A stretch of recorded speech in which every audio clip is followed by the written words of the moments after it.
also known as Pyeongtaong, and I'm really excited to be here. We're going to go ahead and get started with the salute to the flag, so if you guys can stand up and in respect to the different flags we have. So first one's for the Korean Daegeuk.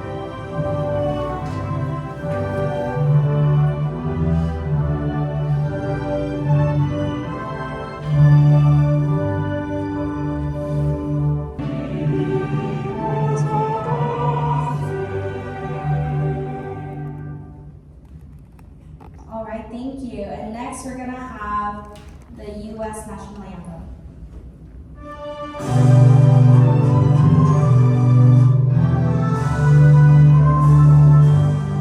We are gonna have a moment of silence in honor of those who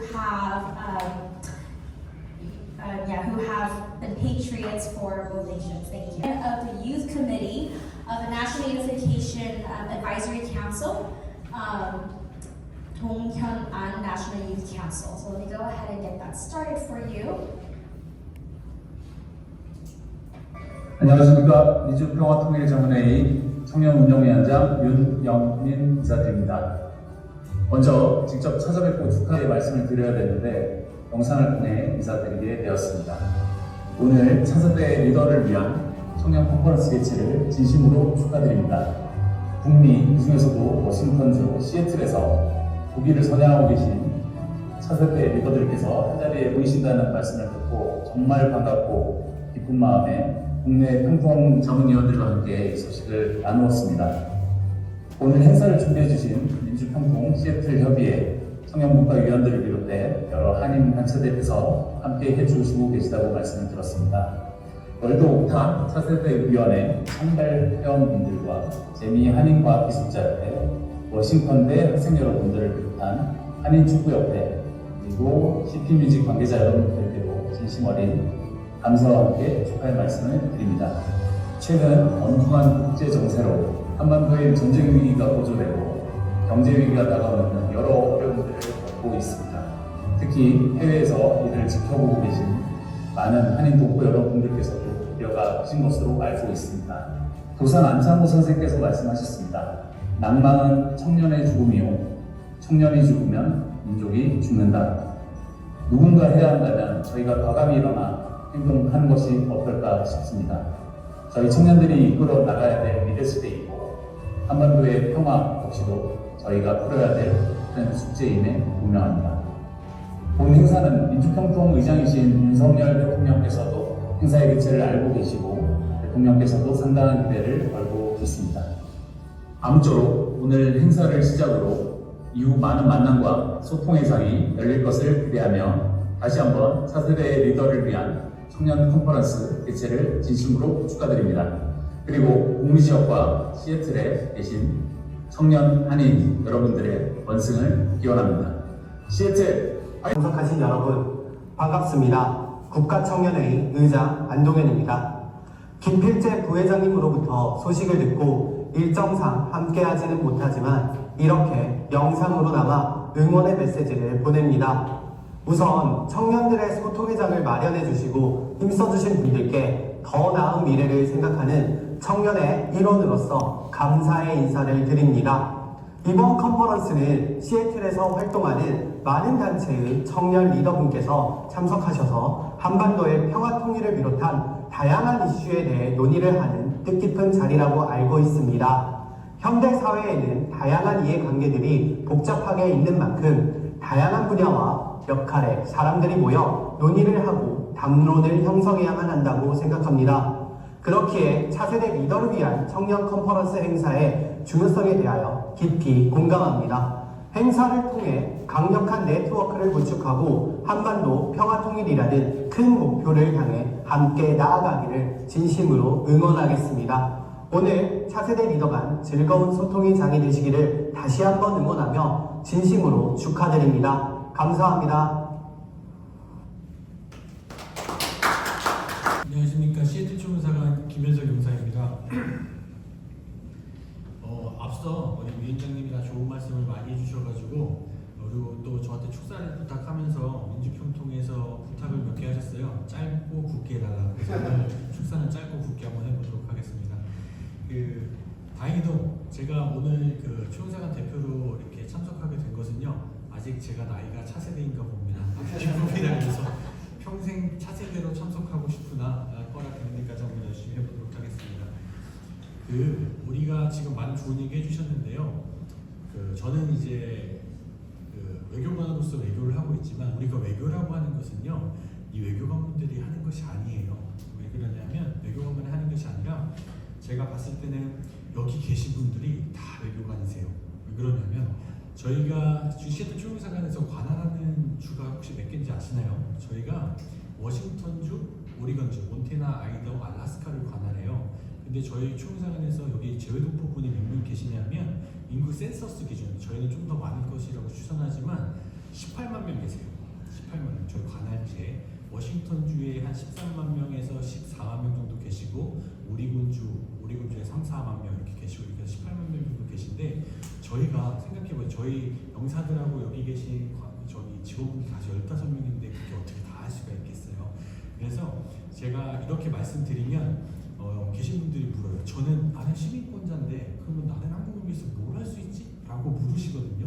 근데 제가 외교관으로서 보면요. 저희가 하는 것은 이제 오피셜한 외교 업무를 하지만 여기 계신 분들이 다 외교관이라고 제가 말씀드리는 것은 공공외교라는 부분이 있거든요. 왜 그러냐면 한국계로 내가 국적은 상관없어요. 내가 시민권이든 한국 국민은 상관없지만 내가 코리안 아메리칸으로 지금 계신 위치에서 지금 계신 자리에서 최선을 다해서 저 사람이 한국 사람인데 일을 열심히 하는구나 이 주류사의 인정을 받는다면 그거 자체가 한국에 대한 좋은 인식을 갖게 하는 거거든요.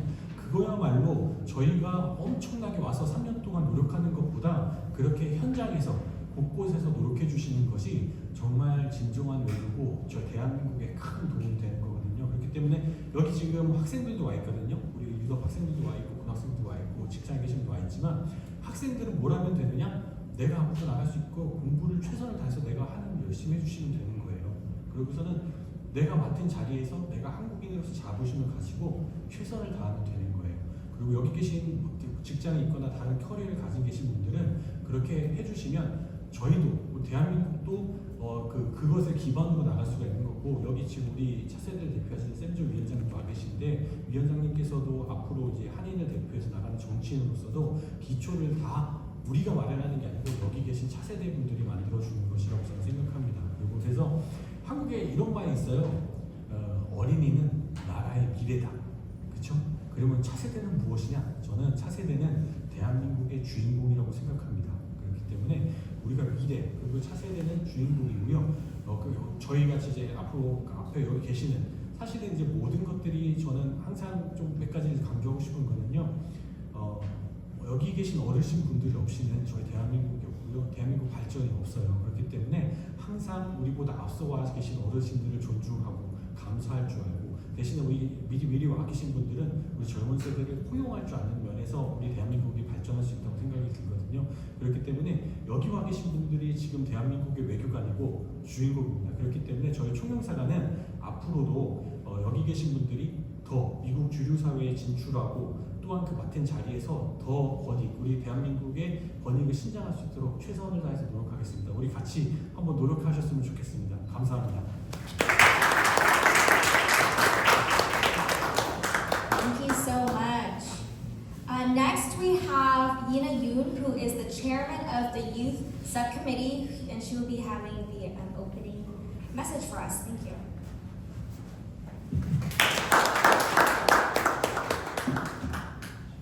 I'll try in English. Konglish. Hello, I'm Ina Yoon, and I'm the chief of the youth committee for the Echelon Peaceful Unification Advisory Council Seattle Municipal Chapter 민주평화통일 자문위원회 시에르 협의회 청년분과위원장 윤이나입니다. So first of all, thank you so much for attending this conference despite your busy schedules, and welcome to the Global Next Generation Networking Conference. The purpose of this Global Networking Conference for the Next Generation is to become an influential force and create lasting impact for a strong Korean voice in mainstream society, so we can make changes for both the U.S. and Korea's relationship. And I was so surprised to hear what Kim Byung-sa님 said, because you and I feel like we're one mind, because that's what exactly I think that this purpose of this conference is. We want to be an impact. We want to be a great influence as a Korean American in this society and in this community. We aim to build stronger connections so we can be the bridge between cultures, fostering understanding and cooperations. Our goal is to empower Korean young Americans like you all, okay? And allow us to take another active role in shaping our shared future both locally and globally. Through this conference, we hope to inspire and equip you with the tools and the connections necessary to amplify our community's presence and contributions in various fields.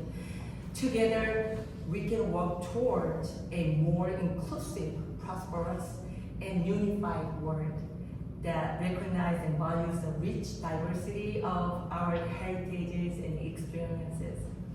Let us use this opportunity to learn from each other, forge lasting connections, and lay the groundwork for futures where our voice are heard and our impact is felt across all sectors of our society.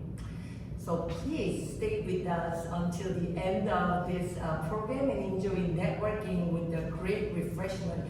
Don't be surprised, it'll be beautiful, okay? We have specially prepared for you. And thank you again for sharing your precious time with us at this moment.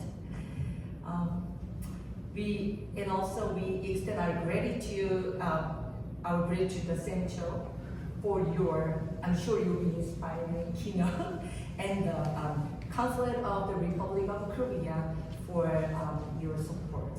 To support this can be happen.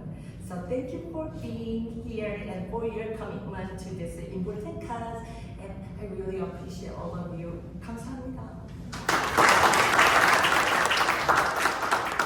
Thank you. Next, I am very excited to introduce you to our keynote speaker. A little bit about Mr. Sam Cho. So he's actually on Wikipedia. So I don't know if you knew this. You're on Wikipedia. I looked you up. So Sam Cho, he was elected to the Seattle Port Commission in 2019. He actually became the only minority port commissioner at that time, and which I thought was really cool, he took his oath in both English and Korean to pay tribute to his roots, and I thought that was pretty awesome. He was also listed by Seattle Magazine as one of the 25 most influential people of the region, so that's amazing. 2023, Sam became the president of the Port of Seattle Commission, making him the youngest and the first person of color to serve as president in the port's history, which is awesome.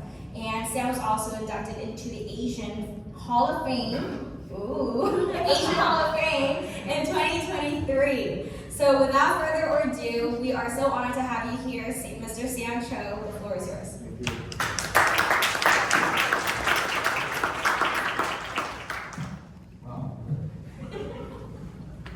네, 안녕하세요. 세틀 한만초 요원 샘조입니다. 제가 이 강의를 지금 세 번째로 하고 있는데요. 항상 제가 한국어로 했거든요. 근데 오늘은 차세대 상대로 하기 때문에 제가 되게 편하게 영어로 하도록 하겠습니다. Good afternoon, everyone. My name is Sam Cho, and I serve as the Commissioner of the Port of Seattle. It's an honor for me to be here. I have this opportunity to speak. I think the agenda has me speaking for an hour. I hope this doesn't go now. It's up to you on how many questions you ask me after we're done here. Hopefully we'll have some time for questions. You know, I was asked to come here and speak about unification as it relates to Korean Americans and what the role of our generation, the youth, is. And when I say our generation, I'm really talking about 1.5 second generation Koreans and Korean Americans. But before we go there, I want to get a real sense of the room. Who here believes unification must happen? It's okay. This safe space. No one's gonna take it. Who thinks unification should happen? Okay. Who doesn't care? It's okay. Okay. And then who's not sure? Okay. All right. So the interesting thing is, which might not be surprising to many, the sentiment around unification is declining in Korea. If you a recent survey done by the Ministry of Unification showed that only 38.9% of Korean youth believe we should reunify again. Right? That's less than 40%. That means only 4 out of 10 people in Korea do not support or do not think we should reunify. If you go back to 2020 when this service was last done, that number was only 24.2%. Okay. So the sentiment around unification is declining in Korea.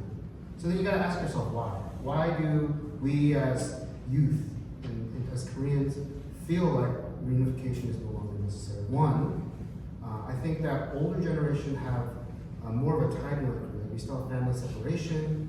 We still have that memory as an older generation of what it's like to be a unified country, but also to have a kinship with North Koreans. But if you ask the youth today, why should we not unify? The number one reason, can anyone guess what the number one reason is? Economy. 경제적 발전. It's because the youth today in Korea believe that Korea is already too difficult to succeed in economically. It's already too hard. But then if we take on the burden of helping North Korea develop, that will be a huge drawback for South Korea. And so I'm not here to convince you we should unify, but I'm here to present one argument, what I believe is the strongest argument, that we should unify. And that is actually the economy. It is actually the exact opposite argument that people make.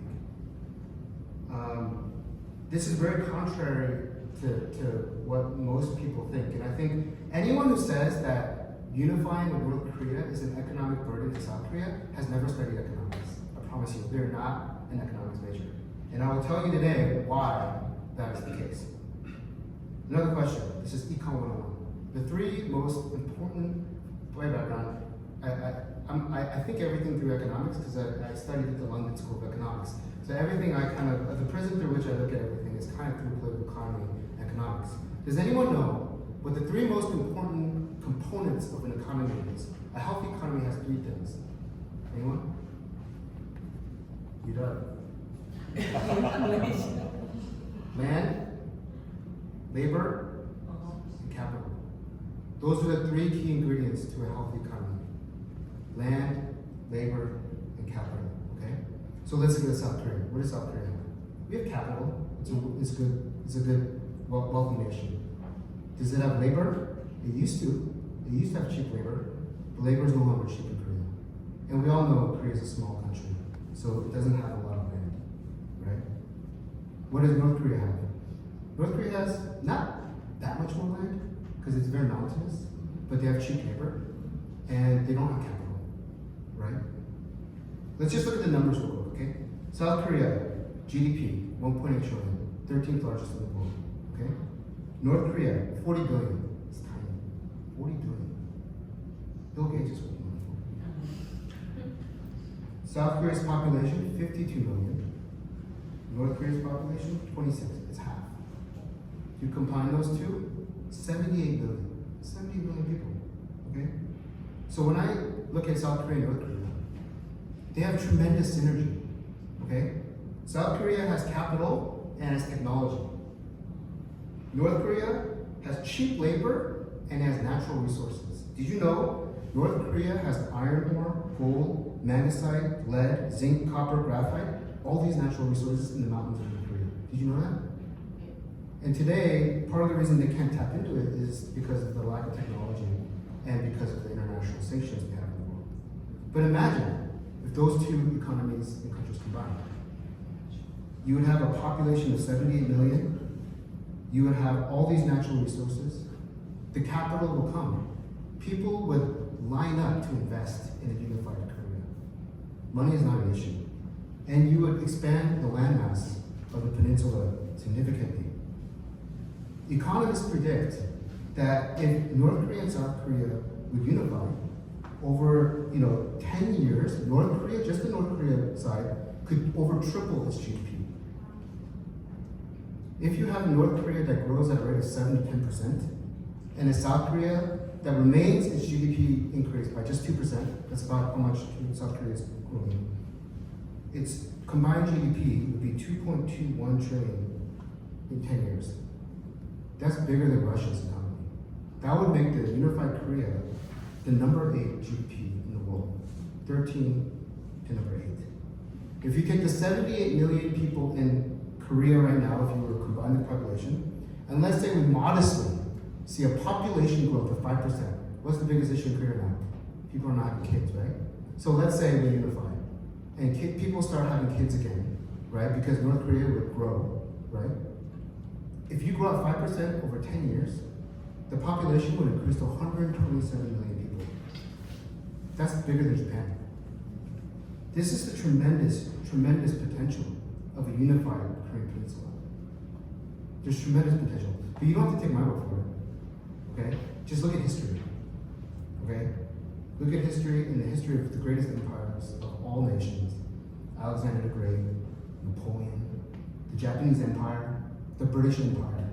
Why did they expand? Why did they invade? Why did they go and invade other countries? Because they knew expansion leads to growth. Expanding your land, labor, and capital leads to growth. The biggest issues that Korea have right now, cost inflation, jobs, housing, all these things can be solved if we unify with North Korea. So the argument that North Korea would be too big of a burden for South Korea if we unify is a false dichotomy. It's actually not true. I believe that if North Korea unified with South Korea, it is a once-in-a-generation opportunity for prosperity. I'll give you one more example. Everyone knows who the Russian oligarchs are? Do you know what a Russian oligarch is? Basically all the Russian billionaires, okay? That's what they call them in Russia, they're oligarchs, right? The people who have control of Russia. Do you know how they became Russian oligarchs? How they became billionaires? They became billionaires because when the Soviet Empire failed, there was a tremendous economic opportunity. All of a sudden, all the resources, all the business opportunities that once the Soviet Union controlled as a communist country became privatized and the free market took over. And all of a sudden, you had all these billionaires become billionaires because they started to create businesses. And so you can bet your money that if North Korea unifies with South Korea, I will not be here. I will be in North Korea starting my business. And I hope you guys will be there too, because it's a once-in-a-generation opportunity. It's not. I'm not even joking. So then, let's talk about unification. A lot of people contemplate how can two Koreas unify. There's three main ways that the unification can happen. Okay. The first method is what we all look for. What the name of this organization is. Right? Peaceful unification. What does peaceful unification look like? That's really just South and North Korea agreeing to become one again, right? It's something that we have pursued for many years, for over 70 years now, right? Many presidents have sought this solution, and unfortunately, it has not happened yet. But that is the ideal scenario, where North Korea says, okay, you know what? We're done being trouble, and we're going to unify with our South Korean brethren. The second is a failed state. In other words, one of the two countries on the Korean Peninsula failed. And the last one is what we all don't want, which is war. We just go back to fighting and the winner takes all. So I don't really need to talk about peaceful unification because that's all what we want, and generally it's pretty straightforward. But let's talk about a failed state. What does it mean, and how could that possibly happen, right? So there's two ways. Okay, well first let me say, I think the likelihood of South Korea failing is very unlikely, right? 13th largest economy, one of the high-tech hubs. So South Korea failing is very, very slim. Don't bet on it. But I think a lot of people believed that North Korea would fail. For many years, people thought that North Korea would be the failed state and that the unification would happen more naturally. A lot of IR, or international relations, or US foreign policy scholars, believe that there's two ways to create or to lead North Korea towards a failed state. Okay, there's two ways. One is you starve them to death, okay? And the two is you feed them to death. Interesting, right? What does that mean? Starving them to death is very simple. You make them so poor that the country collapses. And in many ways, for many years, that has been the US foreign policy, that has been the policy of the world. Sanction North Korea, make them really poor, and eventually they will fail. That was the logic. But it hasn't happened, yeah? Just so you all know, the idea of sanctions is really interesting. The concept or the idea of a sanction is when you have a state that is behaving badly, right? You sanction them and create pain. And you make the pain so bad that it outweighs the bad behavior. And it will change the behavior of the country, right? So take North Korea. North Korea has been developing nuclear weapons. So let's starve them.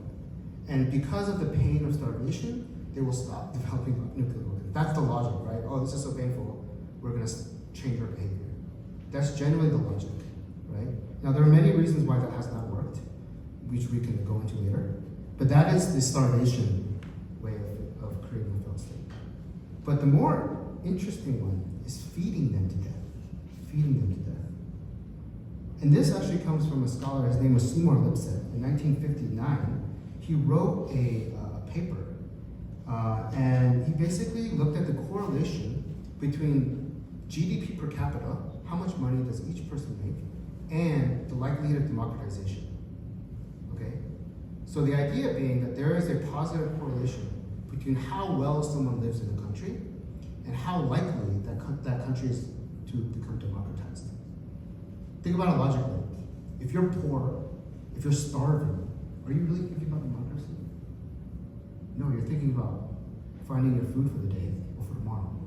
Your mind is not focused on freedom, liberty, justice. It's focused on surviving.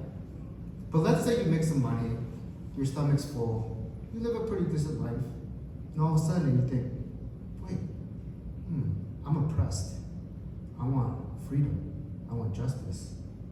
So people's minds start to change, and they start to think, oh, democracy? What is democracy? So Lipset said, and this is 1959, remember, so the numbers are not adjusted for inflation. He basically said, if a country has a GDP per capita of $7,800, they will begin to democratize. If each person in this room made on average $7,800, the country you're in will start to democratize. That is when people start to rise up and want more than just sustenance. Okay? Can anyone tell me a country, a real world example of this? The USA was always a democracy. What developing country reached that GDP level and democratized? Don't say it. She's heard of this 3 times. Vietnam, not yet. Good candidate though. Not quite China. South Korea. South Korea is the example of this theory. Doesn't that blow your mind? Yeah. South Korea is the living example of this. What happened in South Korea? Post-World War II. It was under dictatorship for over 30 years. Right? Starting with Park Chung-hee all the way. And then what happened? Korea started modernizing. People started making a good living. And then in the 80s and the 90s, your parents demoed and started what is now a thriving democracy. South Korea is the example of democratization through GDP development. And so based on this experience, there is a scholar at Yonsei-daekyo, Chung In-moon 교수, who devised a foreign policy called the Sunshine Policy. Has anyone heard of the Sunshine Policy? Sunshine Policy is actually based after this theory that Seymour Lipset put out. And this idea is instead of starving North Korea, let's let it develop. Let's let it get to the $7,800 per capita. Let's let these people see the world. Don't isolate them. Feed them, and they will collapse on its own. And so if you look back in the late 1990s and early 2000s, Kim Dae-jung and Roh Moo-hyun actually adopted this Sunshine Policy. And it was heavily criticized towards the end for real reasons. But remember, Kim Dae-jung actually won the Nobel Peace Prize for his efforts on trying to soften the relationship between the two Koreas. And I believe the problem with the Sunshine Policy is not that it's flawed in its logic or anything. The problem is that it takes a really long time. Right? In order for the Sunshine Policy to work, you need at least 10 plus years, in my opinion. Because a country doesn't develop overnight. Even China is not at 70, 100 per capita yet. In China or Vietnam, they're not there yet. It takes decades to get to that level of GDP. That's the problem. A lot of politicians and policymakers are short-sighted, and when presidents change, the policy changes. So the lack of continuity on that policy could be the reason why it failed. Now, whether or not the Sunshine Policy is the correct policy, or if today's conventional wisdom around starving and sanctioning North Korea is the right policy, I'm not here to tell you which one's right. I think each and every one of you could think for yourselves around which policy is the right policy. But I'm just here to present to you the facts. And then there's the third option, which is war. War. Something that we obviously do not want. No one wants that. Well, maybe North Korea wants it, but we don't want that, right?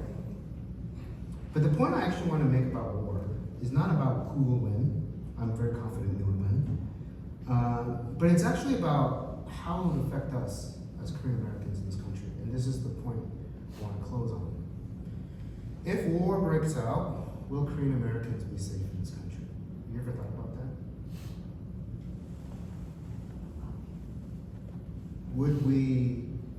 How would the American public react to being at war with North Korea? For those of you who grew up in the United States, when you say I'm Korean, what's the first question you get asked? North or south? I mean, look at the history of this country. When we were at war with Japan, what did they do? Yeah. They still put the Japanese in camps. Now, I'm not saying that we're going to be put in camps. What I am saying is that if you thought COVID-19 was bad towards NTH and 8, imagine being at war with another Asian country. It's not just a Korean American issue, it's an Asian American issue. Because white people don't know the difference between Koreans and Japanese and Chinese. I don't think that our community would be safe if we ended up at war with North Korea. I'll give you an example. What's happening in the Middle East right now? Israel and Palestine. How is that panning out? October 2023, Israel gets attacked by Hamas. Everyone supported Israel. How is it now? Less than a year. The hot topic is, why are we supporting Israel? Why do we keep sending weapons to? Why are we killing? They're calling it a genocide. I'm not here to opine on whose side you should take on this issue. But what I'm saying is that in today's world, a world where we have 60-second reels and TikTok videos, where we have social media, people are not inclined to look deeper into these issues. They're not inclined to dig deep and understand the contention around the Korean Peninsula. All those things that we're at war. We're at war with these people called North Koreans. And you think people will take that anything into consideration, just other than the fact that people who look like us are shooting at American soldiers? I'm skeptical. I'm very skeptical. I'll tell you right now, I work in politics. The most powerful political force in this country is the Jewish community. They are the most powerful people in this country. They have the most money, they have the most political influence, and in the midst of this Israel-Palestine conflict, even they are struggling. Even they are being demonized. Even they are losing their influence because of how viral this issue has become. And so why do I say this? Why do I bring this up? And why do I make that relation? Because I believe that as we hopefully don't go to war, but as this issue becomes bigger, we need to increase our political influence as Korean Americans in this country. The only way to stop hate, the only way to mitigate any discrimination that we might face as a result of a war with North Korea is for us as Korean Americans to have the influence and the power to change the narrative, to take over. This is why I think not just politicians, but people in Hollywood, in the show business, entertainment, This is why I think everything that's happening right now with Stephen Yun and all these Korean Americans becoming very influential people in our society only strengthens us as a country. The second reason is because in any of these three scenarios, whether it's peaceful unification, a failed state, or war, you must have United States support for unification to happen. There is no scenario where unification happens without the support of the United States. Okay, and that's because for so many years, for over 70 years, Korea has depended on the United States for economic and military support, right? And if the U.S. says no unification, there's no unification. That's the reality. And so if we truly want unification, regardless of which of the three options we're contemplating here, we as Korean Americans need to exert our influence to promote unification of the Korean Peninsula. We must make sure that as Korean Americans, we exert that influence. There's a term in foreign policy. When you have military power or money, it's called hard power. Hard power, right? When you have influence in the form of culture or arts, it's called soft power, okay? And South Korea has grown its soft power tremendously. Just think about K-pop, K-dramas, Korean barbecue food. South Korea is, I would argue that next to Japan, Korea probably has the most soft power around the world. The way that Korea has grown its soft power is tremendous. We borrow our hard power from the United States military. But in foreign policy, when you combine soft power and hard power, do you know what you call it? You call it smart power. A combination of soft and hard power is called smart power. This is something Hillary Clinton and Joseph Nye really promotes. We need smart power. And that smart power stems from the youth and the Korean Americans. And I love what Consul Kim said, that we're all diplomats here and that we all have. He's totally right. I almost feel like he read my notes before he said that, because that was my point actually. That the greatest asset for the Republic of Korea is actually Korean Americans. I promise you, there is not a single Korean official in Korea or on this soil right now that has more influence than Korean Americans. Why? Because Korean Americans vote. Korean Americans donate to politicians. These politicians, they listen to their voters. They listen to their donors, right? Korea is actually banned from donating to political candidates. It's against the Foreign Corruption Practice Act. The real power for Republic of Korea is actually the Koreans who are living in the United States. That's their real power, right? I'm going to close with this. I talked a lot about the potential paths for unification. What are the options? How do we get there? What happens to us if we go to war, etc. But I have a theory. It's truly my own theory, I promise, and it might be kind of idealistic.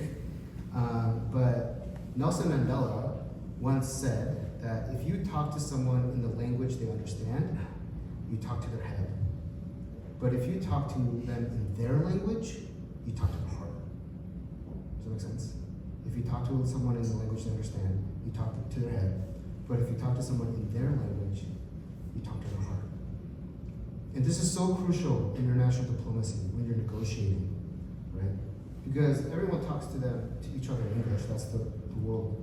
That's the language of diplomacy. But if you can negotiate something in their language, it makes a huge difference. I've experienced this myself as a commissioner of the Port of Seattle. Every time I go to Korea, I make it a point to negotiate in Korean, right? And it throws them off. Like, why has an American politician talk so well in Korean? But I'll tell you right now, when I go to talk to the Port of Busan, or I go talk to HMM, or some of these large conglomerates, and you start to talk to them in Korean instead of negotiating in English, things soften up a little bit. They feel more comfortable. They trust you a little more, right? It makes sense. And that's, I think, part of the reason why I think I've been so successful in bridging the economic ties between the U.S., mostly Washington State, and the Port of Seattle and Korea. So why do I bring this up? Because when it comes to unification, when it comes to North Korea, South Korea, and again I said that the US needs to agree to it, right? You need someone who could stand between the three parties and talk to their hearts. The only type of person that could stand between the three parties and speak to the hearts, in my opinion, is a Korean American. A Korean American who understands, knows the Korean culture, and potentially can speak Korean. A Korean American who knows the American system, who knows American politics, can speak English. Only that kind of person can unify the peninsula. That's my opinion. And so my hypothesis is that if the unification of South Korea and North Korea ever happens, it'll be done by a Korean American. Not a white guy, not a black guy, but a Korean American. That is the silver bullet. That is what will give us hope. And I certainly hope one of you are in this room. Thank you so much for your time.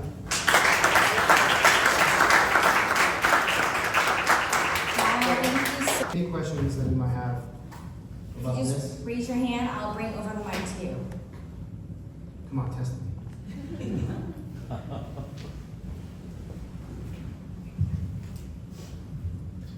네, 안녕하세요. 저는 그냥 편하게 한국말로 하겠습니다. 예.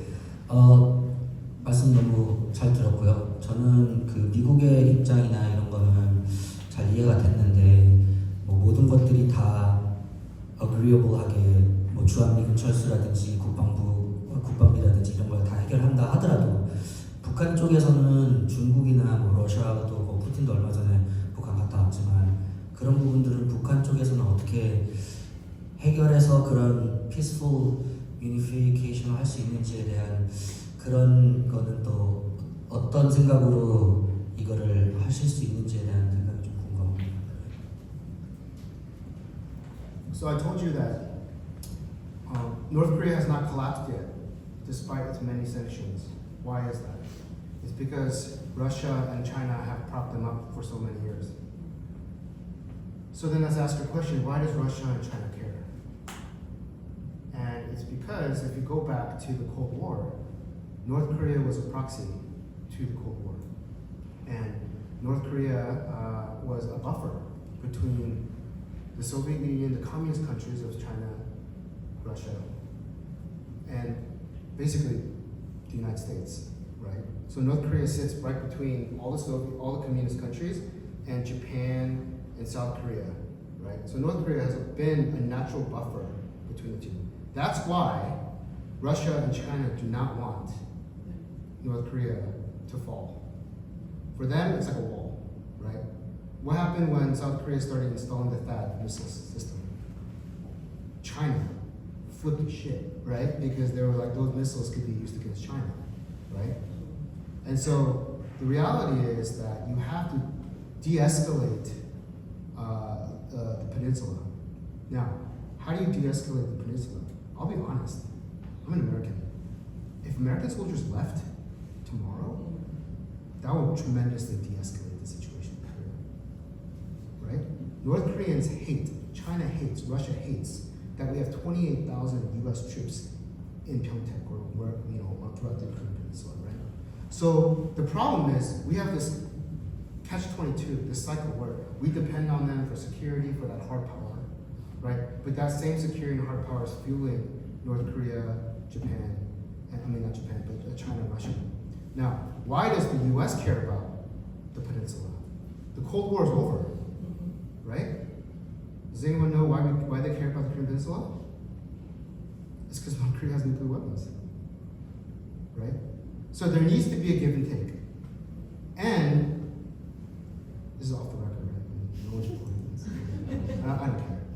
If there was a deal where North Korea agreed to disarm the nuclear weapons, and the United States decided to pull all its troops out of the peninsula, that could be a way forward. But the United States doesn't want to leave South Korea because they want to stay close to China. And North Korea doesn't want to get rid of its nuclear weapons because Americans are in South Korea. I hope that helps. I don't have an answer, but that's the situation. We have another question here. 네, 안녕하세요. 저기 민영화나 이런 쪽에서 이야기를 해주셨는데 제가 질문이 있어서 그래요. 이제 소비엣이 무너지면서 이제 많은 것이 민영화돼서 올레가르드가 많이 생겼지 않습니까?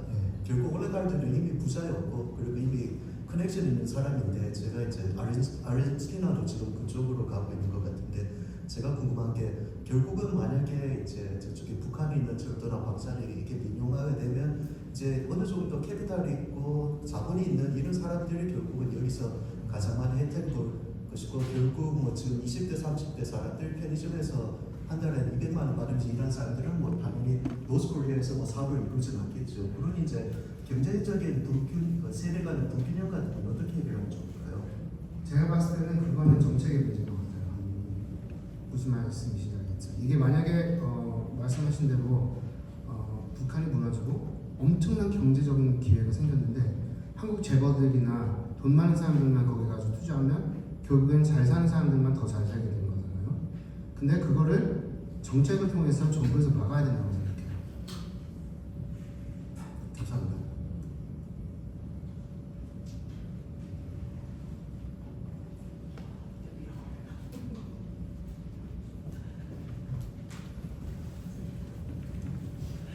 Yeah, so I'm a Korean American, so I was just like wanted to go about what you were just talking about, and I randomly came here because I was part of a Korean soccer association, so randomly could speak Korean and in the same position that you are in. So my question is what these kind of events, how can a Korean American participate, or what kind of events are allowed by the Korean consulate that we could attend? I think that's it's naturally this is just by connections, but it was maybe 2 connections away from me. So it's my friend group or anyone that is a Korean American has no connection about this. So I was wondering if there's anything that's being done about it. So Yeah, so I think, obviously the consulate will have more answers on how you can get engaged, but there's nothing that precludes you from engaging the Korean consulate. Just because you're not a Korean citizen doesn't mean that you can't come to these things. I think by way of you being here, and hopefully this is helpful to you, you'll start telling your friends about it, right? And you'll start bringing them here, right? So that's how it starts, right? It's very grassroots. But I think for me, at least, and for many of you in this room, one of the biggest benefits of these events is you're just learning education, right? I think as a second generation, I was born in Chicago, I was raised here in Seattle. So I don't pretend to be super Korean. I mean, some people think I'm super Korean, but as you can see, I'm very American as well. And a lot of what I know today is because of my engagement with the consulate, where, when I was in college, I actually interned at the Korean Embassy in Washington, D.C.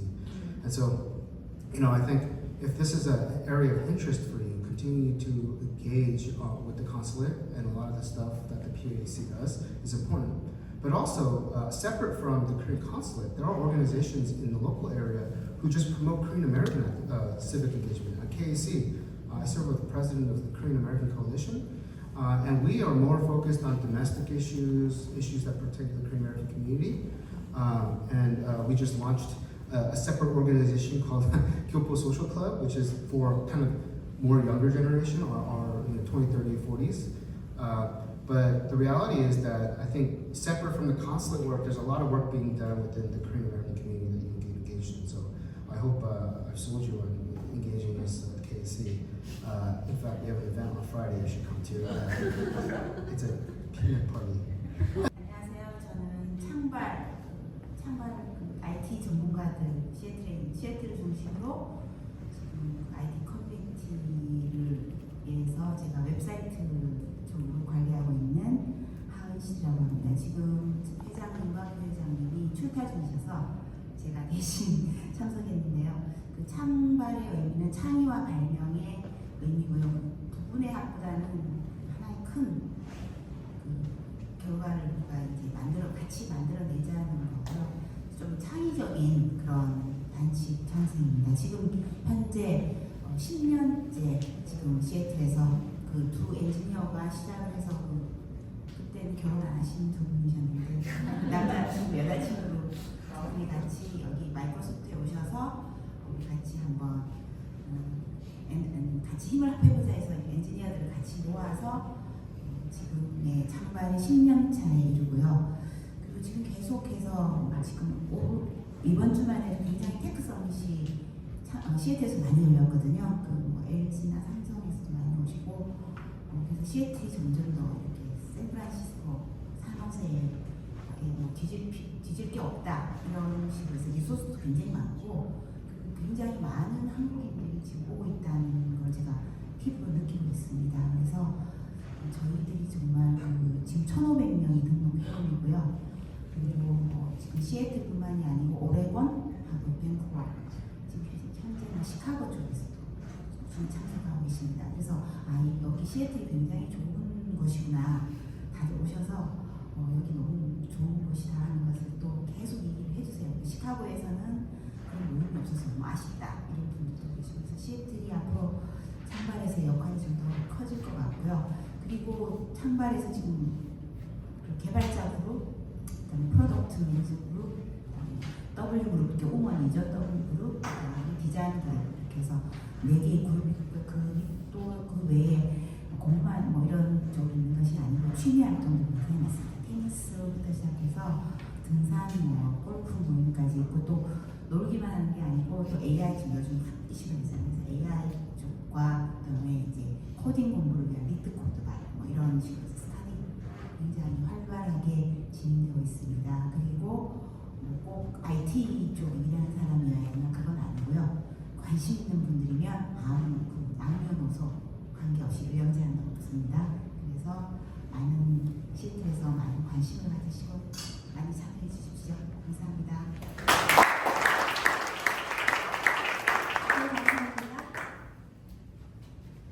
The speaker for World Okta is here. Let's welcome him with a round of applause.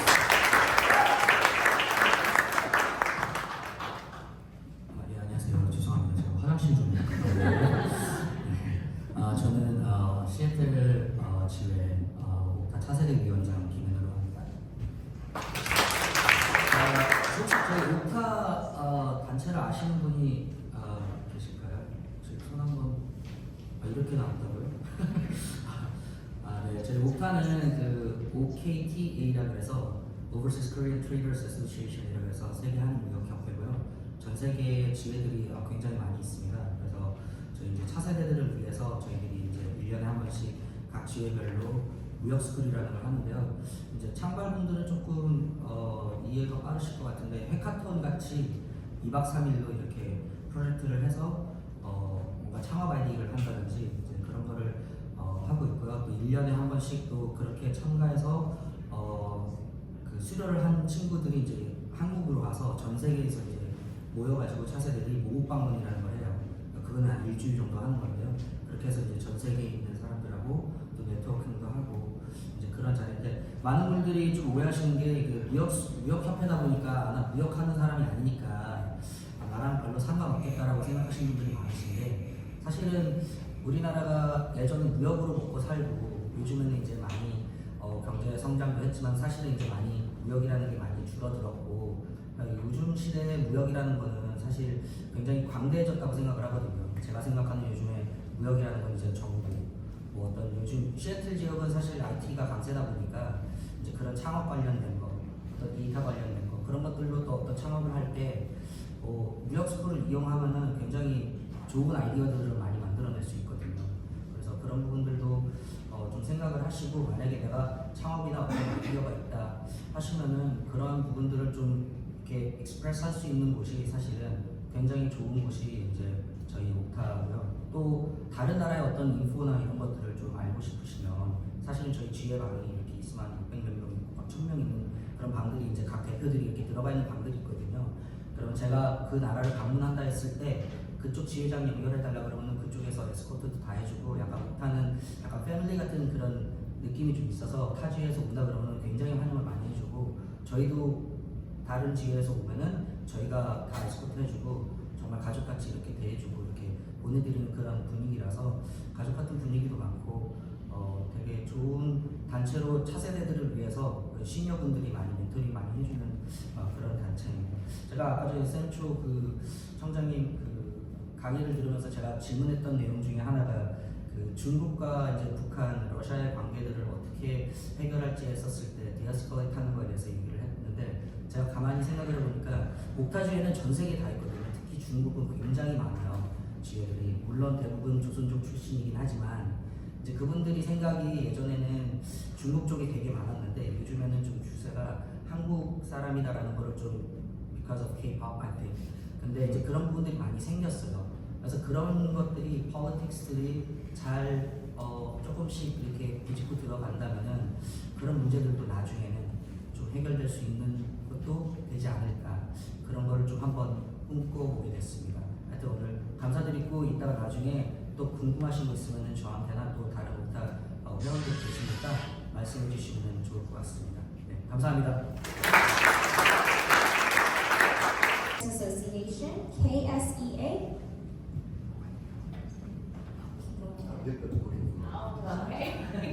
안녕하세요. 제 이름 알론이라고 합니다. 지금 KSEA의 시애틀 챕터의 회장입니다. 앞으로 2년 동안 이제 맡게 됐습니다. 저희 간단히 PPT 슬라이드 준비해 왔는데 그냥 캐주얼하게 노래 한잔 불렀어요. 그래서 5분만. 댄스. 자, KSEA는 이제 아까 말했듯이 Korean American Scientists and Engineering Association이고요. 저희들 이제 굉장히 이름이 길고요. 자, 50년대였고 저희들이 이제 전국입니다. 70개 챕터 이제 다른 도시가 있고 저희 액티브 이제 시니어 멤버만 7,000명 정도 됩니다. 이제 자랑을 하자면 당연히 사이언스 앤 엔지니어링에서 시애틀이 빠질 수가 없죠. 그래서 챕터 70개 중에서는 아무쪽입니다. 저희 이제. 자, 그래서 저희 미션은 딱 세 가지입니다. 하나는 이제 사이언스하고 테크놀로지 엔터프라이즈를 통해서 세 가지 목표. 하나는 한미의 인터내셔널 코퍼레이션, 두 번째는 이제 회원들의 커리어 디벨롭먼트, 그리고 세 번째는 이제 저희들의 엑스퍼티가 있지 않습니까? 그걸 가지고 이제 사회에 이제 환원하는 것을 목표로 합니다. 자, 그건 이제 큰 목표고요. 이제 시애틀 이제 챕터에서 지금 소개도 하는 것이지만 저희들 자랑도 좀 하고, 그리고 이번에 같이 콜라보레이션을 같이 하자고 제가 광고도 좀 하는 것입니다. 이제 너무 길게 하기 시작하면 임산입니다. 이제 끌어내시면 됩니다. 자, 그래서 저희들이 이제 생각해봤어요. 우리가 어떤 인간들이냐? 사이언티스트하고 엔지니어들이잖아요. 결국은 우리는 학자들입니다. 학자는 뭡니까? 자기가 모른다는 것을 견딜 수가 없고, 저 인간이 나랑 이제 의견 맞지 않았을 때 견딜 수가 없는 인간들이잖아요. 그래서 이 지적인 호기심, 이게 우리를 대표하는 말입니다. 이게 사이언티스트도 있고, 지금 저기 엔지니어일 수도 있고, 메케니컬 엔지니어일 수도 있고, 그냥 정말로 저처럼 소프트웨어 엔지니어일 수도 있고, 아니면 정말로 프로덕트 엔지니어일 수도 있고, 지금 학교에서 이제 리서치 하는 사람도 모든 사람도 어쨌든 큐리어시티 하나로 동떨 먼저 사람입니다. 저희 챕터에서는 이것을 해결해 드립니다. 어떤 방식으로? 새로운 지식, 새로운 관계, 그리고 새로운 경험을 드림으로써 여기에 이 호기심을 충족시켜 드립니다. 저 인간은 어떤 인간일까? 저거는 어떤 식으로 저렇게 움직일까? 저 이제 액티비티를 하면 나는 어떨까? 저 해보고 싶다. 이것을 저희들이 시도드립니다. 자, 그것을 위해서 우리가 하는 게 올해 이제 한 2년 동안 목표는 이거예요. 이제 폭발적인 성장이 아닌 폭력적인 성장을 이야기해놨어요. 왜냐하면 저희들이 성장의 플랫폼이 있고 여러 사람들이 일시한씩 뭐 새롭고 뭐 관계나 지식이나 경험을 이제 제공해 드릴 수 있거든요. 그걸 위해서 제가 제일 잘 아는 건 저는 기업가입니다. 그래서 이제 기존에 이제 시애틀에서 어느 정도 잘 진행이 되고 있는 작은 그룹들, 제가 당연히 멀지 액화를 하는 것이 아니고요. 액티브하게 콜라보레이션을 같이 하려고 합니다. 어느 정도 저희들이 이제 밑그림을 다 그려놨고 컨택도 많이 해놨는데요. 아카데미에서는 이제 한인 학생회 대학원 그룹, 그리고 여기 포잡서 분들도 계시지만 저희들이랑 같이 콜라보하는 이벤트가 많을 겁니다. 그것이 아니더라도 이제 저희 창발처럼 이제 내동인 친구를 위한 뭐 와인기로의 뭐 독서모도 있을 것이고요. 취미 활동을 하자면 나는 아베트 마을을 한번 해보고 싶었는데 뭐 잘 모르겠다. 그럴 경우에 이제 오시면 저희들이 그 이제 큐리어시티를 충족시켜 드립니다. 테니스 동호회 꼭 그다음에 쭉쭉쭉쭉쭉 이제 저희들 셀처럼 막 번져 나갑니다. 그리고 프로페셔널 그룹에는 어쨌든 저희들 과학자들하고요. 프로페셔널 그룹에 굉장히 우리랑 어소시에이션 하는 이제 단체 맞습니다. 카파라고 헬스 프로페셔널들, 이제 의사님들, 이제 간호사님들, 저쪽에 덴탈 어소시에이션도 있고요. 그다음에 여기 변호사분들도 계십니다. 그리고 지금 최근에 생긴 약사교회 또 저희들랑 같이 이번에 몇 년 동안 같이 콜라보레이션 이벤트를 같이 진행하게 됩니다. 서로 윈윈이에요. 저희들이 딱히 뭐 호스타일하게 해봐야 것이 아니고요. 그리고 리서치 그룹 같은 경우는 약간 비밀이긴 한데 저희들이 이제 학술 단체지 않습니까? 같이 모여서 이제 리서치하고 커뮤니케이션하는 그런 이벤트도 있고, 같이 모여서 이제 자격증 공부하는 이제 그룹들도 있습니다. 다 저희들이 관리하고 이런 식으로 저희들이 다 퍼트려 나갑니다. 자, 그래서 잠깐 이제 이벤트 소개를 드리자면 한 2분 정도 남았어요. 이제 보름 타임. 자, 그래서 이제 제가 이 시애틀에 한 20년 있었어요. 여러 창발 그룹도 많이 갔고 이제 여러 이제 다른 다른 이제 굉장히 좋은 이벤트들도 많이 갔는데 이제 저희들이 하고 싶었던 게 KC에서 보니까 저희들 다른 이제 어소시에이션이랑 비슷한 이벤트를 많이 하더라고요. 그러니까 서로 이제 막 사람이 떨어져 나가는 것도 있고 서로 힘이 분산돼서 저희들이 그러니까 KCEA만의 컴페니럴 어드밴티지를 가진 이제 그 이벤트를 이제 브랜딩 하려고 하고 있어요. 세 가지 어드밴티지가 있어요. 저희는 전국구입니다. 이제 당연히 옥타도 그렇지만 저희들도 한 70개의 주를 있고 우리도 한국에 있으니까 이제 어느 쪽에서든 뭐 스타 뭐 누구를 데려와서 우리가 이야기를 듣고 싶다 이런 거 혹은 우리가 직접 가서 같이 교류를 하자 다 가능합니다. 당연히 비행기 티켓도 나오고 그게 일이고 두 번째는 우리는 기본적으로 다 이제 영어로 다 진행이 됩니다. 그래서 정말로 다른 나라 다른 이제 예를 들어 정말 미국 이제 과학자 협회 혹은 일본 과학자 협회, 인도 과학자 협회랑 같이 콜라보를 하고 싶다. 그냥 같이 오라고 하면 돼요. 한국말로 숟가락만 하나 더 넣으면 되거든요.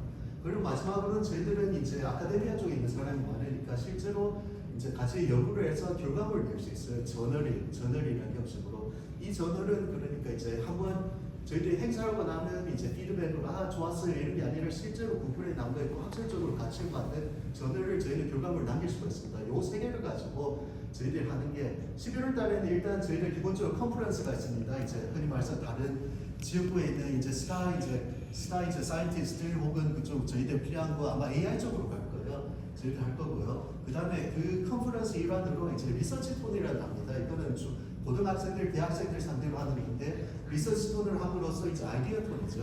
여기서 이제 1, 2등한 결과물을 가지고 이제 저희들 실전 케이스에서 전국적으로 이제 지원을 해서 퍼블리케이션을 내게 할 거예요. 그 다음에 이제 요 퍼블리케이션 내게 저희들이 이제 옥타에는 이제 창업 스쿨이 있었으니까 저희들은 UKC라고 1년에 한 번 하는 US 코리아 이제 학술 대회가 있어요. 한 1,000명 정도 모이는 그런 거고요. 이제 뭐 밖에 미국 관료들, 한국 관료분들 다 모이고 뭐 총장님들 어쨌든 막 이제 과학계의 셀레브리티 저는 가방끈이 좀 작아서 모르는데 과학계의 셀레브리티들 모여서 이제 같이 이제 논문 커버를 하는 거예요. 여기에 이제 우리들이 리서치톤에서 만든 이제 전을 가지고 가서 발표를 할 겁니다. 그게 아니더라도 지금 당연히 여기 있는 스타 이제 분들 강의 발표도 당연히 하고 있고요. 자, 요거고요. 그 다음에 이제 이거는 포잡스랑도 이야기도 하고 이제 학교랑도 좀 이야기를 하고 있는데 언제나 저희들이 이제 멘토링 이벤트를 합니다. KS에는 왜냐하면 당연히 많은 학자분들과 인재분들이 많기 때문에. 근데 제일 문제가 이제 사실 조금 사이즈가 계속 작아져요.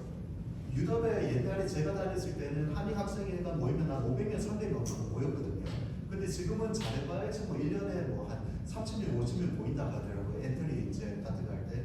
그래서 이번에 하는 건 아예 그러면 우리가 리소스도 많고 이것도 할 수 있고 그 다음에 이제 학생들도 이제 많이 인터내셔널 쪽에도 있는데 그럼 아예 우리가 오픈 테이블로 이제 사람들 오게 하자. 그래야 되죠. 그렇게 해서 막 사람들이 오며 가면 레즈메도 이제 레즈메 같은 것도 리뷰를 받고 인터뷰 같은 식으로 하고 그런 식으로 이제 오픈 이벤트로 진행을 지금 하고 있습니다. 그리고 마지막으로 저희들이 잠깐 KSEA, NMS 이거는 이제 수학 경시대입니다. 전국을 하고 있고요. 그렇기 때문에 이제 누군가 전국에서 나는 5등을 했다, 7등을 했다 다 나옵니다. 이런 것 같은 경우에는 이제 저희들 현재까지는 다 한국 사람들이 이제 70개 지구에서 동시에 진행이 될 건데 이번에 조금 넓혀서 약간 올림피아드처럼 다른 나라 사람들도 초청할 것이고 사이언스 쪽에서도 많이 할 겁니다. 자, 이게 다예요. 그래서 이제 혹시라도 시간이 있으시거나 같이 이제 우리 해보고 싶다 그러면 저기 이메일 주시면 링크인에 제 이름이 굉장히 스펠링이 특이합니다. 그래서 4살밖에 안 떠요. 그리고 여기 KIM에서 I가 없습니다. 제가 비밀번호 잊어버렸어요, 첨서를. 그래서 언제든지 연락 주시면 됩니다. 감사합니다.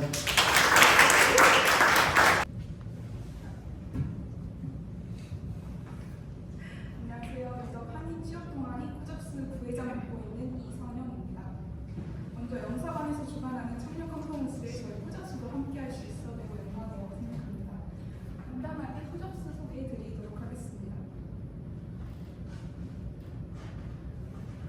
저희 동아리는 크게 세 가지 목표를 두고 활동을 하고 있습니다. 가장 주 목적이 학부생들의 한국과 미국 취업 준비를 위하여 현직에 계시는 멘토 및 채용 담당자분들과 함께 커리어 세미나를 매년 주최하고 있으며 방학 시즌별 인턴십과 채용 공고 그리고 시애틀 지역 내 단체 봉사활동 정보까지 저희 코접스 공식 인스타그램과 이메일을 통해 정보 공유를 하고 있습니다.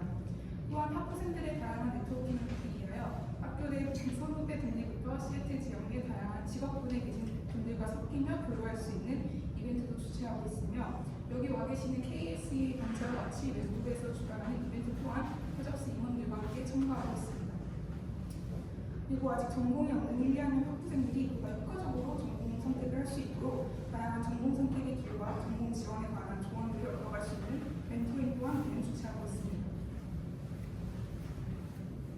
저희 주요 이벤트들을 간략하게 소개드리자면 코잡스 소개를 하고 학기 초 다양한 한인 학생들 간의 교류를 통한 빠른 학교 적응을 도와줄 수 있는 가을 학기 첫 제너럴 미팅을 시작으로 1, 2학년 학부생들이 각 전공별 3, 4학년 선배들을 만나 전공 수업, 교수님, 지원 팁 등 유익한 정보를 알아가는 커넥트, 그리고 현재 기업에 재직 중이신 멘토님들께 현재 직무, 취업 경로, 학부생활 및 취업 조언 같은 졸업 후 진로 계획을 구체화할 수 있는 기업 세미나와 마지막으로 채용 담당자로 계셨던 멘토분들을 초청하여 취업 시 필수 항목인 링크드인 활용법과 레즈미 작성법을 배워가는 레즈미와 링크드인 세션까지 매년 이 4가지 이벤트를 구성으로 활동을 하고 있습니다. 이외에도 UCLA, UC 버클리, UIUC 등 미국 내 여러 대학들과 공동으로 주관하는 한국 대기업들의 온라인 채용 설명회인 코리안 잡페어와 시애틀 내 여러 단체들에서 주관하는 봉사활동, 그리고 커리어 세미나 참석을 통해 여러 네트워크도 쌓고 진로와 학업에 관한 이벤트 구성에서 살짝 벗어나 학부생들의 학업 스트레스 해소를 위한 전공별 퀴즈 서바이벌, 그리고 도전 코잡스 골든벨 같은 액티비티 형식의 이벤트 또한 매년 주최하고 있습니다. 마지막으로 이 모든 활동들을 효과적으로 이루어내기 위해 코잡스 임원들 간의 단합력을 키워주는 임원 MT 또한 매년 학기 초에 주최하고 있습니다.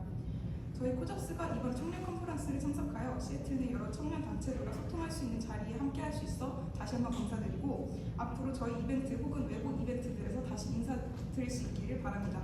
감사합니다.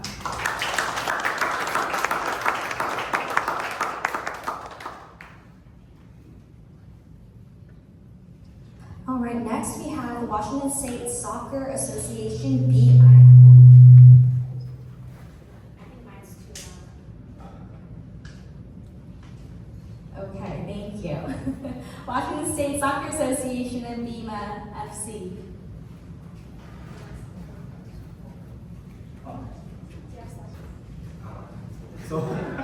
안녕하세요. 저는 이번 2년 동안 사무총장 맡은 맷 챙이라고 하고 제가 옛날에 KC랑 청발도 같이 했었던 기억이 있습니다. 제가 아직 쪽에 일을 해왔고 근데 워싱턴 스테이트 서커 어소시에이션 1980년부터 이미그런트들이 많이 와서 조기 축구를 많이 해온 역사적인 actually 많은 한국 분들이 많이 하는 축구입니다. 그래서 에버리부터 시작해갖고 all the way down to 토커마까지 다 많은 와이딩들이 있는데 되게 큰 요번 very big initiative로 우리가 하는 게 지금 토너먼트를 많이 합니다. 근데 우리가 한국 위주만 하는 게 아니고 다른 민족들과 베트남, 라오스, like a lot of other 영어로 하겠습니다. A lot of different countries. So like we are trying to make a unification between different countries and promote K-soccer, meaning like a lot of like right now, I don't know if you know, like Chisoyan is in Seattle Wings right now, so like a lot of these promotional things that we are trying to do within the Washington State community. So the goal is for us for the next couple of years is actually we're running 3 to 4 tournaments, and then we have around 500 to 600 attendees, and then we're promoting really Korean soccer in different levels. So if you had a bad experience or something that it's in the past, things are being changed, and we are exposing it to a lot more people and a lot more countries. So for the reason I am here is I wanted to partner with a lot of other networks and partnerships, and even with other associations that want to represent through soccer and be able to represent Korea itself along with the other aspects of the business. So if you I would love to talk to you at the networking event. So let me know. Cool.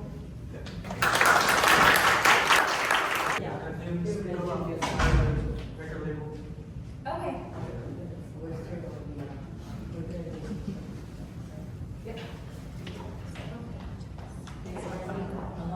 They're gonna introduce themselves. Yes. Where do you want the podium? Go up there. Hello, thank you for having me today. Wasn't really prepared to give a speech, so I'm just gonna, just give a little explanation of what Sippy Music is. Sippy Music it's a collaboration. It actually started back, I'm from Mississippi, So we took that, just kind of shortened it up and, you know, put the music with it, whatnot. But it all came from my family. We own a lot of churches. We have like 3 churches. So it started with gospel and it transferred into classical. I have family that do a lot of classical music. And me growing up here in Seattle, I moved here when I was 13 from the South. So I started to take everything that I've learned and everything that I gained over the years and create a brand. It's a little bit more than just the music. For me, it's an opportunity to help kids. We have a studio in Seattle where we help kids learn about the production side of music, putting music out, learning how to work with different engineers, the behind the scenes stuff, not just the music. Everybody sees what goes on from the end product when you put out a product, but they don't get to see what goes into actually making it become what it is. Meeting up with Fancy Fan here, he's just pretty much changed my life, and it's like the ultimate of what it represents what Sippy music is.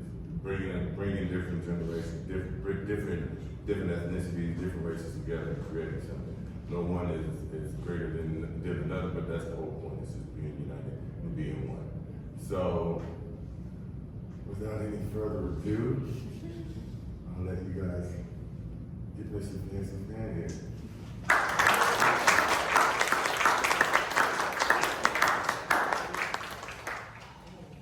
시애틀에서 취미로 노래 부르고 있는 천재훈입니다. 반갑습니다. 먼저 오늘 작년에 이어서 올해도 여전히 저희를 초대시켜준 저희 문주평 부장님 그리고 자리를 해주신 사과 다시 한번 감사드리겠습니다. 지금까지 좀 분위기가 살짝은 좀 무거웠던 주제가 좀 흐른 것 같아서 제가 오늘 불러드린 노래는 사랑에 관한 노래입니다. 분위기 보니까 사랑이 좀 무거운 것 같기도 하고 오늘 사실 저희 청년 모임이다 보니까 사실 청년하면은 열정적인 사랑 저는 이렇게 좀 생각을 하거든요. 그래서 오늘 날씨도 좋고 이런 날씨에 사랑과에 빠질 수 없다라고 해서 준비한 노래는 데이브레이크의 좋다라는 노래입니다. 그러면 박수로 한번 듣겠습니다.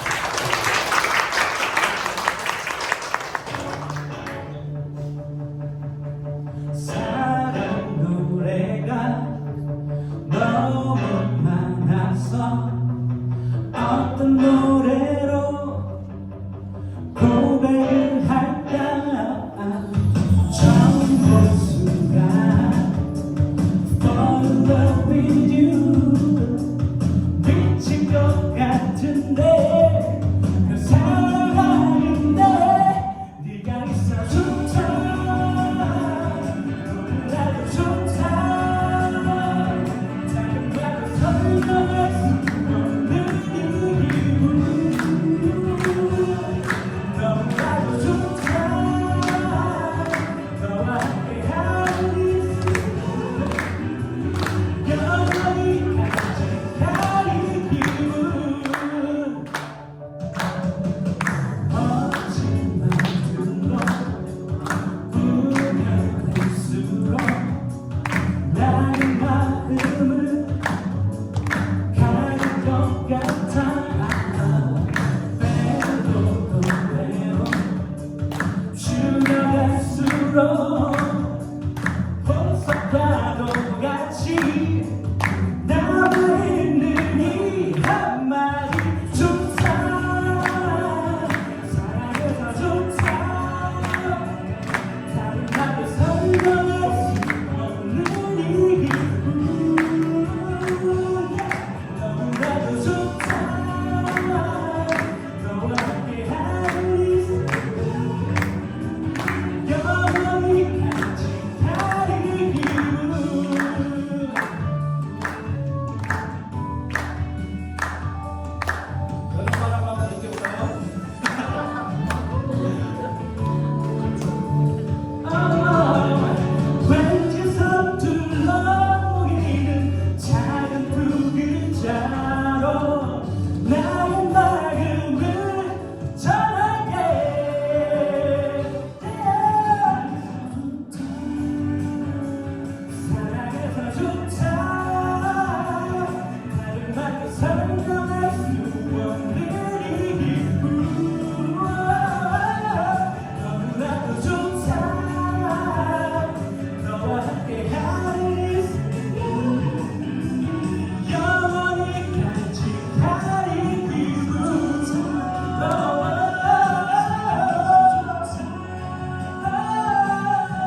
전에 좀 음이타임 났을 때 좀 양해를 부탁드린다는 말을 했어야 되는데 못해서 죄송드리고요.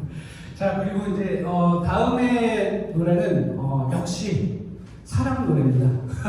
뭐 이쯤 되면 제가 뭐 사랑 전도사 뭐 이런 거일 수도 있겠지만 그렇지 못하고요. 사랑이 되게 서툰 사람이라서 사랑을 항상 노래에 부르면서 다닙니다. 이번 노래는 듀엣인데요. 조금 좀 힙스러운 좀 노래를 준비했고요. 이번에 같이 부를 우리 저기 환희, 지금 CP뮤직에서 팬시밴이라는 이름으로 지금 활동하고 있는 환희입니다. 이 친구는 되게 독특합니다. 래퍼인데 한국인으로서는 조금은 듣기 힘든 음색을 갖고 그다음 조금의 다른 좀 플로우를 갖고 있는 친구라서 여러분들이 한번 이 친구의 목소리 들어보면 조금 신선하다라는 좀 느낌을 받을 수 있을 것 같습니다. 그러면 이번 노래 그루빙 환희를 모시면서 같이 노래 부르도록 하겠습니다. 박수 부탁드리겠습니다.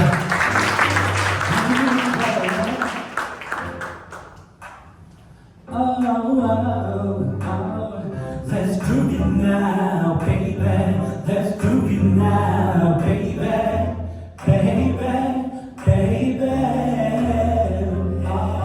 오다가다 눈에 띄는 여자를 스캔해 죽도 없이 시간 내가 연애를 생각을 해 세상 사람 중에 한 명 골라야 되니 신중할 수밖에 망설일 수밖에 하늘 많은데 나만 빼보다 잘 산 것 같아 뭐가 이리 복잡한지 모르겠어 왜 차라리 그냥 누가 나를 꼬셔줬으면 해 그게 너였으면 yeah why 그게 진짜 너라면 어떨까 싶어 처음에 어색함이 감동같이 설레이는 마음에 개수작들 부릴 준비 만만해 준비해 아슬아슬 줄을 탈 때 약간의 거칠래 뭐가 됐든 이렇게 눈에 띄려고 해 좋은 쇼에 좋은 차 여유를 자랑해 브라인지가 만들기 위한 개인 사업을 해 기발인 인생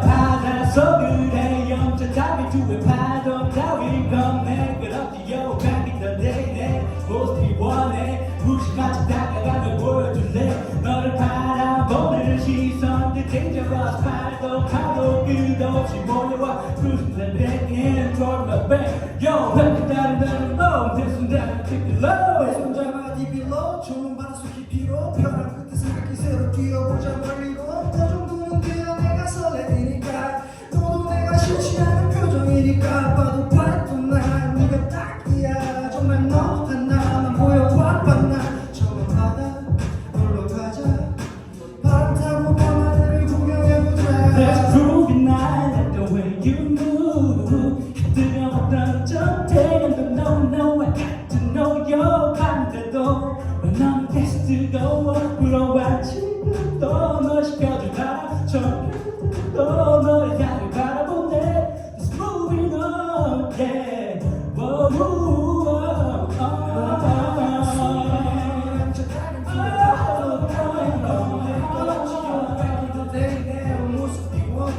무심하지 다가가려 보여줄래 너를 바라보는 시선들 dangerous 파도 끝없이 몰려와 부른 my baby throw it away yo 걱정 따윈 모두 내 손잡아 두글러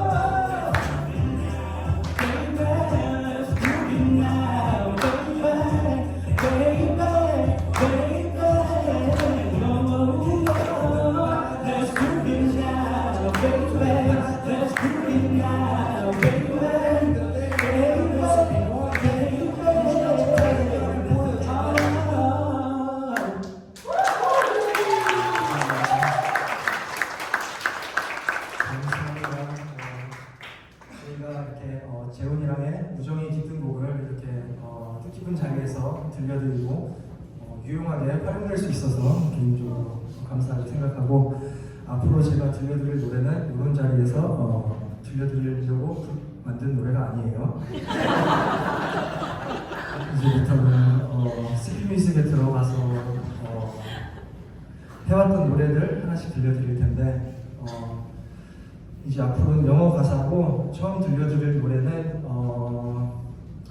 여러 예술 분야와 여러 문화를 경험하고 즐기고 이렇게 활동하는 걸 좋아하는 제 팬시팬의 어떤 포부를 담고 뭔가 요리법을 담은 노래 쿠킹 티어리 들려드리겠습니다.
감사합니다.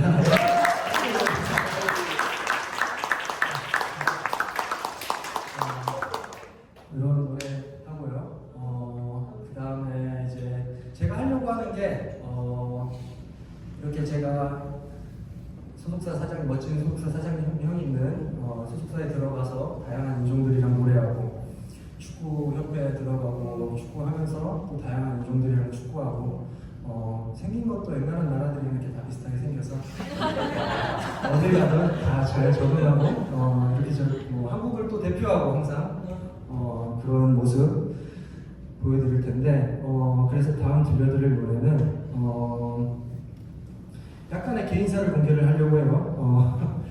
연애사도 공개를 해야 그런 게 좀 더 재밌고 찌질한 모습 보여주고 해야 재밌게 들을 수 있기 때문에 저의 어떤 개인사가 깃든 노래 Did You Know 들려드리겠습니다.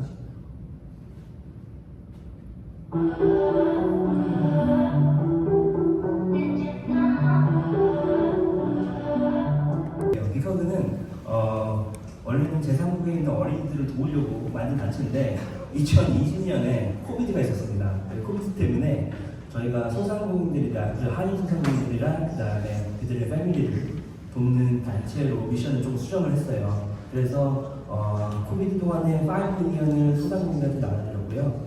저희는 정부에 있는 그랜트들을 받아서 소상공인들이랑 그들의 패밀리를 도울 수 있게 노력하고 있습니다. 그래서 현재는 WSMA라고 해가지고 워싱턴 스테이트 마이크로 엔터프라이즈 서비스의 지원을 받아서 매달 디지털 격차를 줄여드리거나 언어 격차를 줄이기 위해서 매달 이벤트를 하고 있습니다. 관심 많이 가져주시면 감사하겠습니다.